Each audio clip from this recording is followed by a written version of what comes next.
Selamat siang dan salam sejahtera untuk kita semua.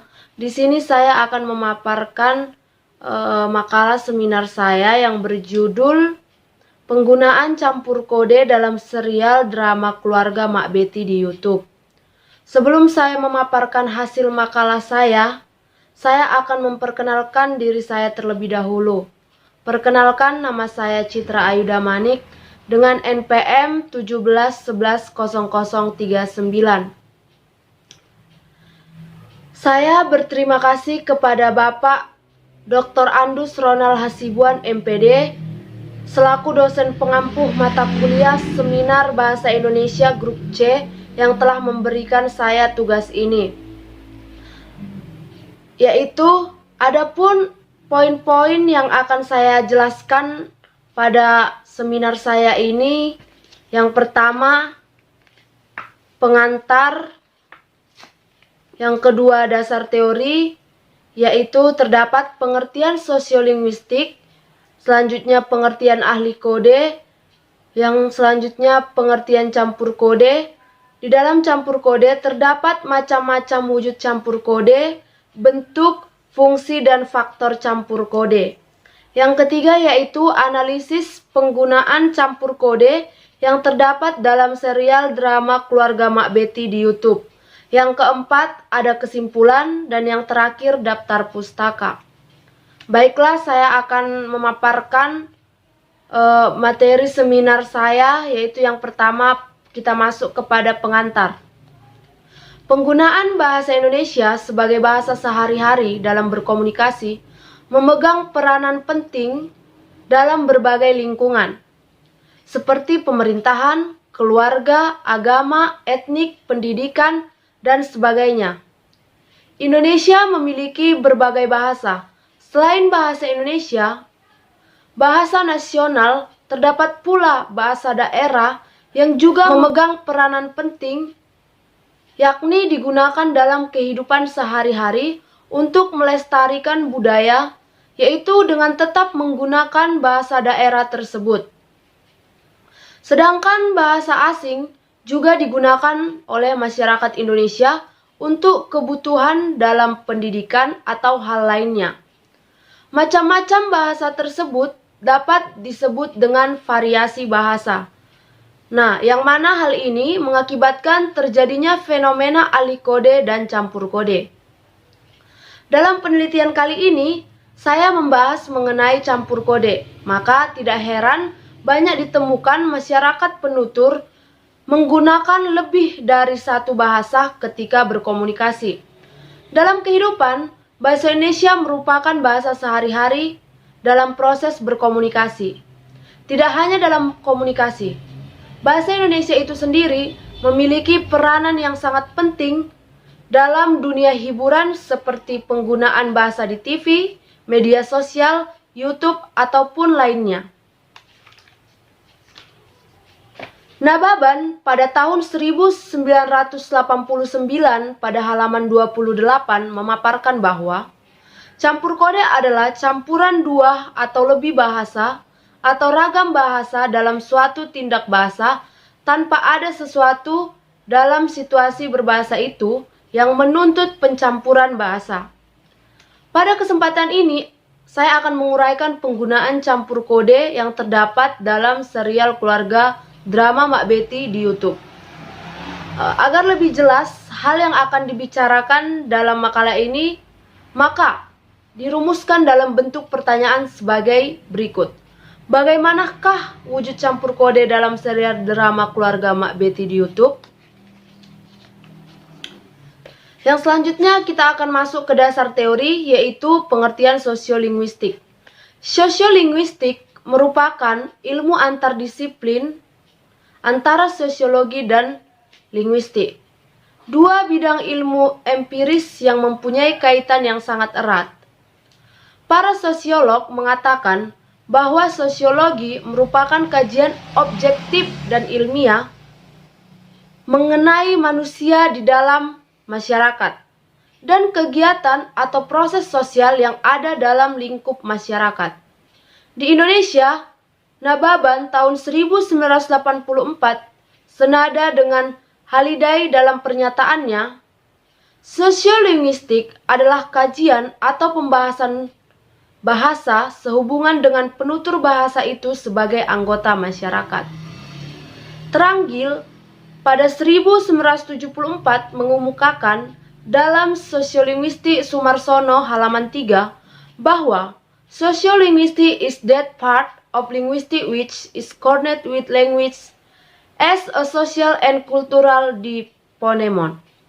Yang artinya, sosiolinguistik adalah bagian dari linguistik yang berkaitan dengan bahasa sebagai gejala sosial dan gejala kebudayaan. Bahasa bukan hanya dianggap sebagai gejala sosial, melainkan juga dianggap sebagai gejala kebudayaan. Hal ini dikarenakan setiap masyarakat pasti memiliki kebudayaan tersendiri. Yang selanjutnya yaitu ahli kode. Apple pada tahun 1976 halaman 79 mendefinisikan ahli kode sebagai gejala perahlian pemakaian bahasa karena berubahnya situasi.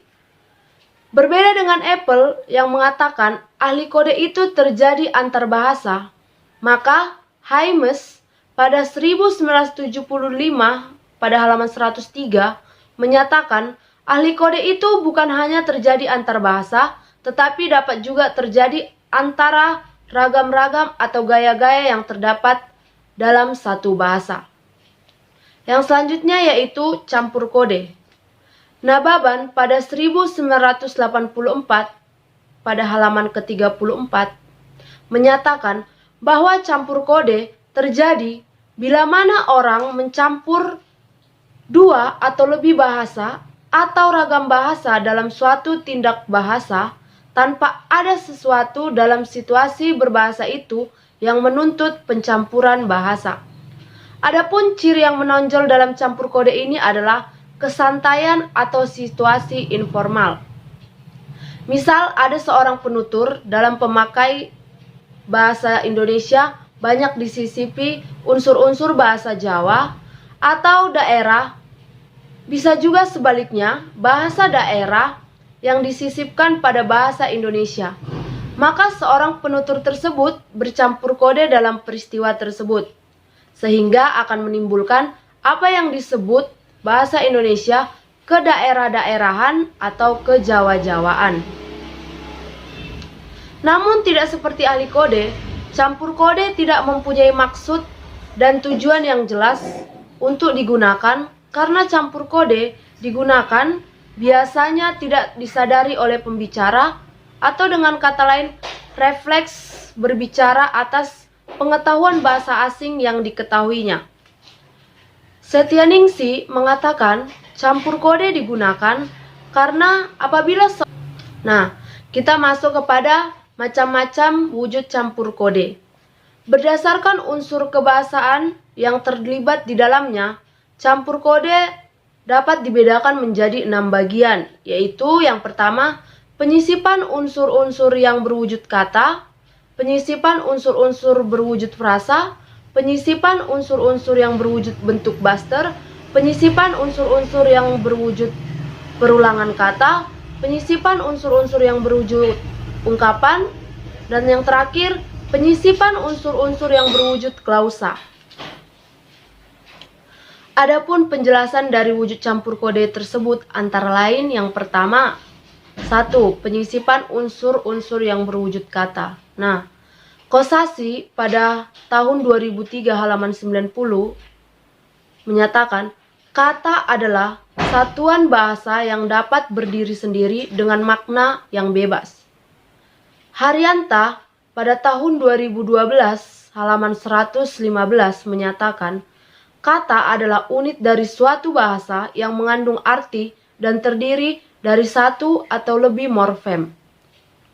Berdasarkan pendapat di atas, maka dapat disimpulkan bahwa kata adalah gabungan dari beberapa fonem yang mengandung suatu arti serta dapat terjadi morfem tunggal ataupun gabungan morfem.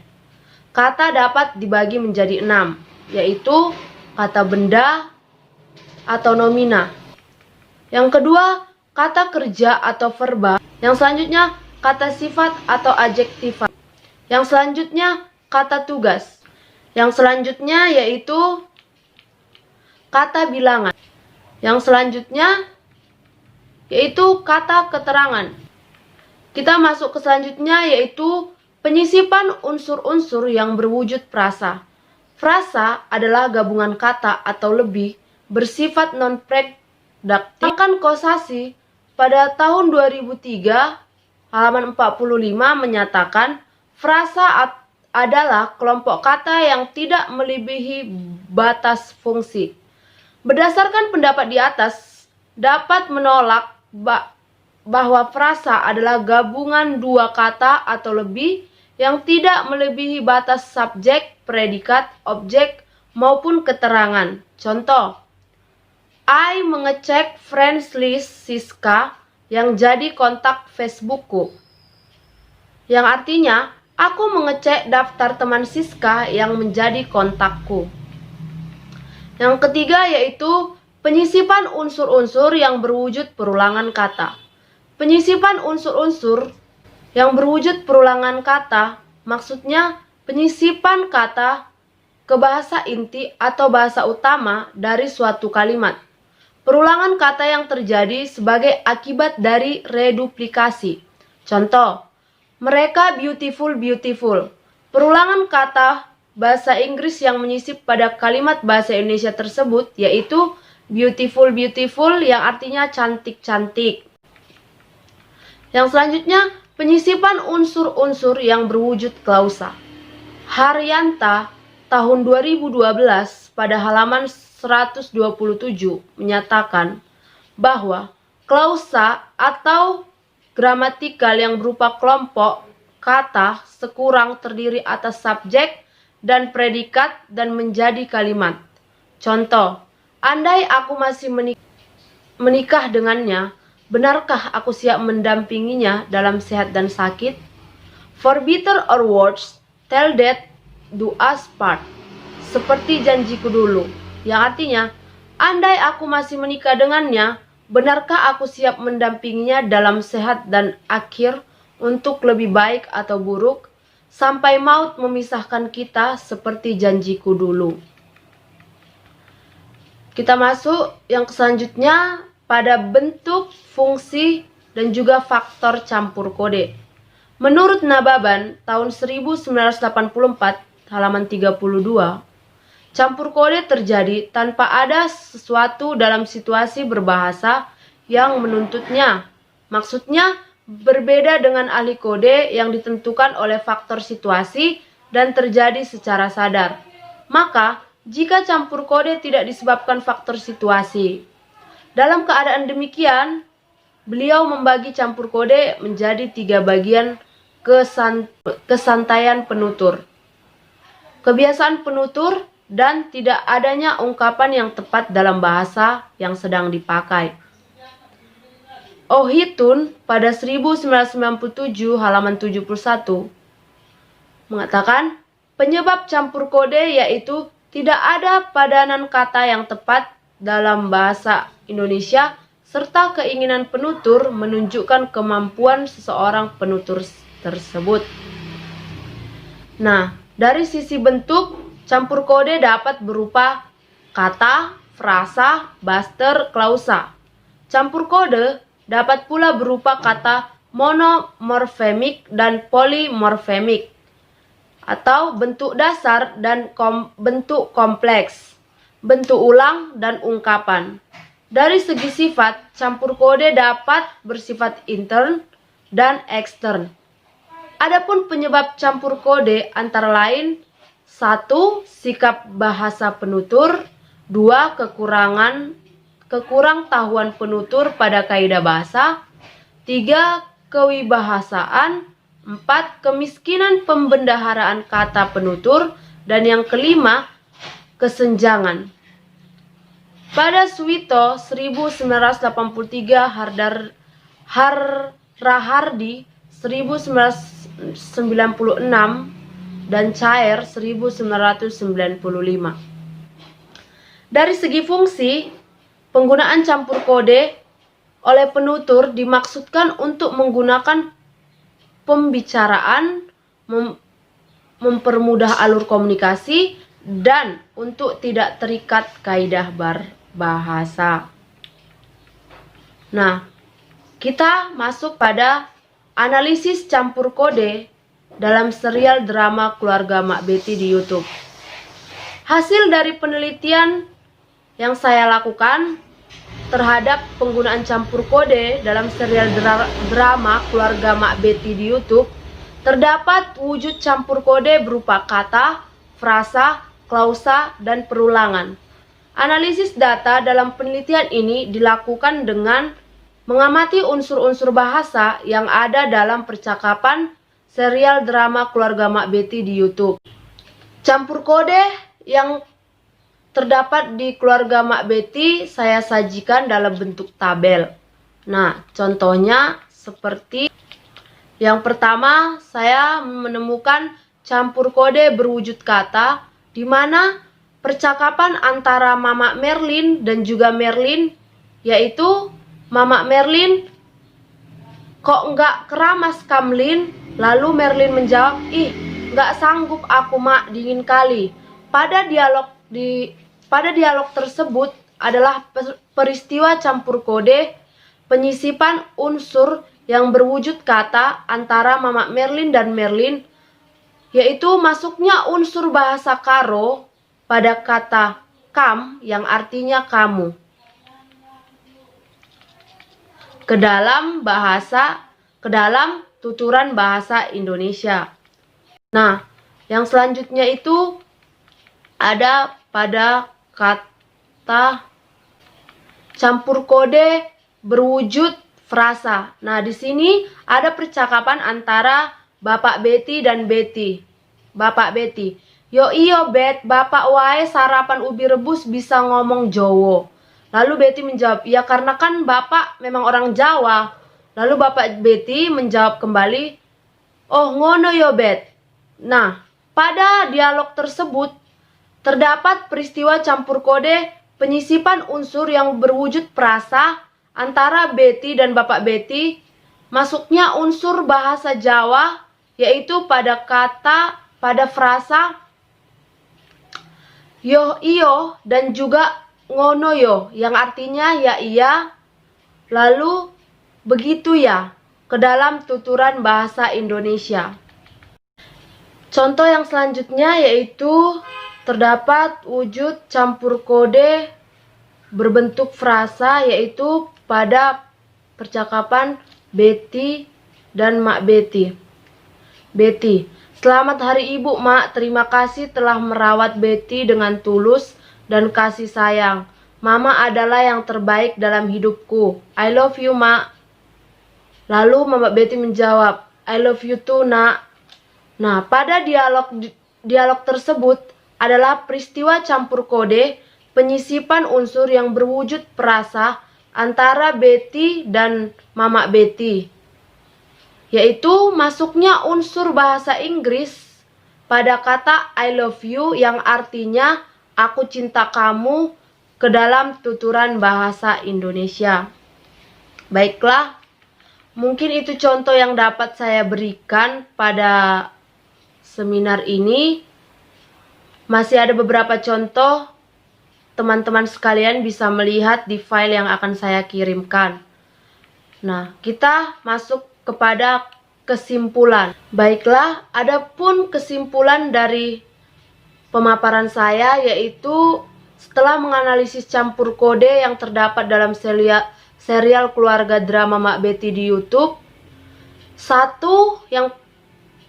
yang pertama yaitu sebagai negara Indonesia yang memiliki beragam bahasa daerah dan masyarakat luas, sebagai pemakai bahasa yang multilingual dan bilingual dapat menimbulkan campur kode. Yang kedua, campur kode yang digunakan para penutur dalam serial drama Keluarga Mak Betty di YouTube, yaitu bahasa Jawa, bahasa Karo, bahasa Batak, dan bahasa Inggris. Wujud campur kode yang terdapat dalam serial drama Keluarga Mak Betty di YouTube adalah campur kode berupa wujud campur kode kata, wujud campur kode frasa, wujud campur kode klausa, dan wujud campur kode perulangan. Baiklah, sekian kesimpulan yang dapat saya berikan. Jika ada tutur kata dalam penyampaian atau pemaparan seminar saya mohon maaf. Saya ucapkan sekian dan terima kasih. Shalom.